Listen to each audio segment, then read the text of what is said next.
Hello, everybody. This is Wild Man Z here, and I'm on part two of my book tour of my library 2022. I'm going to go about 10 minutes until I run out of time on my phone. I don't have a lot of memory here, but I'll cover part of a shelf and I'll pick the rest of it later on today or tomorrow.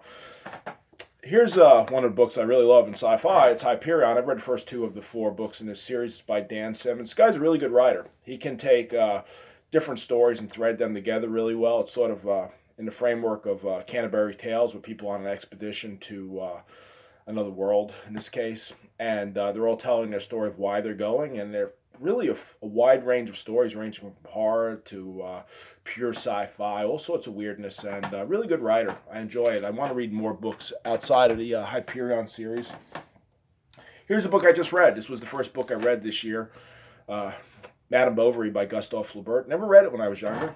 When I was younger, I was biased against books with female protagonists and actionless stories, and I really love this for the writing. It's in translation, but the translator, who is Lalo Bear, I don't know, I'm not familiar with that person, but they did a beautiful job. It's a very very lovely read. Thoroughly enjoyed it, and then I watched the 2015-ish movie. I think it's Australian, that was put out. I don't know the actors in that movie, but it was really nicely done as well. Although they had to cut some things out from the book. Here's another classic I read. I read this on. I watched this hipster named Steve Donahue. He's this 28-year-old guy. He's always recommending books. He's read a lot. He reads like 1 million books a week. Doesn't sleep, and he's got like mutant powers. He recommended this. He has a really good book series dealing with recommended books from like the Western tradition, Western canon. And this was in the Romans. I've read mythology at the level of Bullfinch, and I've read the Iliad and the Odyssey and Jason the Argonauts, books like that, and some of the Greek philosophical works. But I never read Ovid, and I got this and I thoroughly enjoyed it. It went from the creation, which was very similar to the biblical creation, all the way through to Julius Caesar, which was really cool. And what was interesting about it was when he chose certain things to talk about, like the Trojan War, he didn't go into like the battles, let's say. He would talk about like Ajax and Odysseus arguing for the shield of Achilles. That's what he chose to focus on. So it sort of nuances the other things that I've read in mythology. And right now I'm reading the Aeneid. That's not on my bookshelf. It's on my couch, and by Virgil, and hopefully that will fill in the picture some more for me.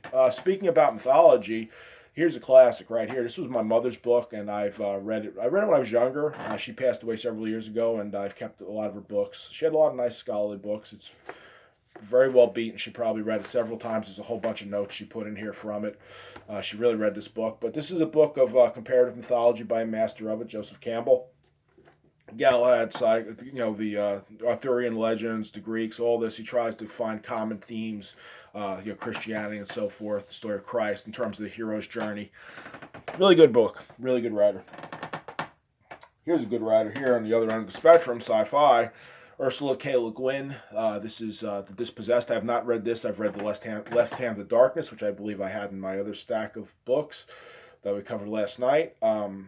This is part of the Hainish cycle, and I really can't tell you what the story entails, but it deals with sort of a conglomeration or ecumen of planets, and some of the planets don't know that they're part of this bigger system, and emissaries or ambassadors coming down and telling them that they're part of it. So I'm not familiar. I don't know the storyline of this, but I'm sure it's a great book because Left Hand of Darkness was really good. I enjoyed it thoroughly.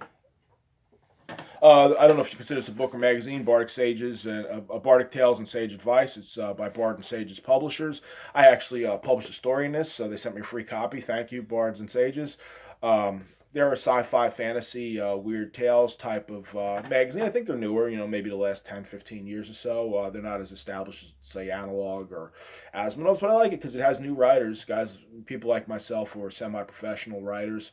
Or amateurs, and just we write some fun stories, and they reject a whole bunch of them, I'm sure, and publish some, and it's cool. It's you just see different people pop up, you get some fresh stories, and I like it. And so I've actually got something in submission right now to Analog. We'll see if it gets published. If not, I'll rewrite it and send it somewhere else. If you like hard sci-fi, James S.A. Corey, The Expanse series. This is the fourth book in the series, I believe, Cibola Byrne. Really good. These guys are hard. I mean, it takes gravity, acceleration, human biology, socioeconomic conditions in space, all this stuff into account without I love Star Wars and Star Trek, and that's definitely a Star Wars particularly is sort of getting into fantasy there. We got the Force and other things like that. We don't worry about going to light speed in the Flash. I mean, you don't get pulverized. This takes all that into account, and builds it as into the story. It's they do a really good job of that. So if you like hard sci-fi, that's just an extension, maybe 100 years of the technology we have now, very understandable.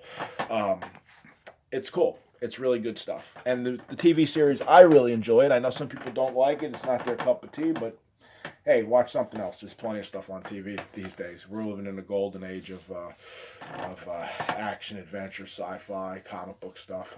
George Saunders. Civil War Land in Bad Decline. This guy, I love this writer. He comes from a science background like I do, so he kind of doesn't have the trappings of the formal education in English and literature, and so he kind of comes at things from a different weird angle. And this book has a lot of things dealing with like these weird facsimile theme parks and like things going on there with the people working there and ghosts and all sorts of weirdness. And I really like it. He's a great writer. I've read a whole bunch of his collections, and I have not read he finally wrote a novel. I've not read it. Other end of the spectrum, I keep all this stuff mixed together. I'm sort of disorganized like that. Hannah Arden, might be mispronouncing it. I don't know if this was a Steve Donahue recommend or somebody else, but I've heard about her. She wrote a book on totalitarianism. I've always come across. I've never read. I read this one on Otto Eichmann. He was, I don't want to call him a mastermind, but he was the person. He was the peevish tool who was in charge of some little bureau that was in charge of the trains and so forth that was in the shipping of Jews to the concentration camps. He pled ignorance in court. He basically said he didn't do his job. He said, I did my job. And, very weak, ineffectual person, easily manipulated, and shows you what happens when you just listen to people and you don't really think critically about it. Bass, Best American Short Stories. They used to be really good. I read them to about this time period. I'm not going to lie, the last few years I've given up on this series. It's got too much whininess in it, too many actionless stories, too many plotless stories, in my opinion. I know I'm not a great writer, and maybe my opinion doesn't count, but I don't like the half of the recent stories that I've read in these things around from 2018 on down, and I've given up on this. And maybe one day I'll buy one if it's on sale used at thrift books or something from recent times, and if it gets better, I'll get back on it. But too many SJW whiny stories for my taste. On the other hand, I really love D.H. Lawrence. He was, I guess you'd consider him a modernist, and this is the Rainbow. I've read this in what's it called, Lady Chatterley's Lover, back in the day, and that's all I've read from him. I do want to read more. A lot of sex and a lot, even lesbian relations in here. It deals with family over several generations. Really good writer, very very nuanced, nice to read.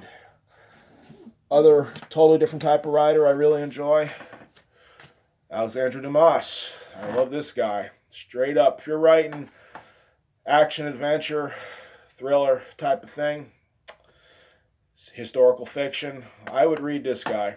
He was fantastic. I love The Musketeers. I love Count of Monte Cristo. I want to read some of his lesser-known works as they get translated. This is part of the Musketeer series. I don't know if it's finished or not, but I'm not sure where it squeezes in there. But it's got the four guys I love, D'Artagnan, Athos, Aramis, and Porthos in it, so I'm going to read it. I've read a biography on Dumas as well. It was The Laughing Negro. I read that. It was a university book I read, and he was an interesting character. Even if you Wikipedia him, he tried to live up to this lifestyle of people that lived in times before him. He loved royalty and aristocrats and adventure and romance. This guy. I always get this guy's name backwards. Clark Ashton Smith. I've read about half the stories in here. He was a fantasy writer, primarily horror fantasy. Like a progenitor of Lovecraft in there, early Weird Tales type of guy. He was in there with Lord Dunsany, and it's really good. I like his writing. It's really fun. I've read about half the stories, and that's not because it's not good. I just kind of skip around when I read stuff like that. Last book, I didn't cover whole shelf, but Dinosaur Heresies. If you want a classic book on dinosaurs, read this. If you want to get more up to date, I cannot recommend a good book. Probably Steve Donahue reads all these releases, probably knows, or somebody like that. But because China's made so many advances in terms of the fossils they've dug up in the last 20 or 30 years, they've really moved by leaps and bounds. But this is a classic book. Great illustrations in here. A lot of black and white drawings. I'm having a hard time finding any, but right now, but really good stuff. So. I recommend this book as well. It's by Baker, Bakker. Maybe I'm mispronouncing it. But at any rate, I'm running out of time. So if you enjoyed that video, give me a like. And, maybe I'll make another one today or tomorrow. Wildman Z out. See you soon.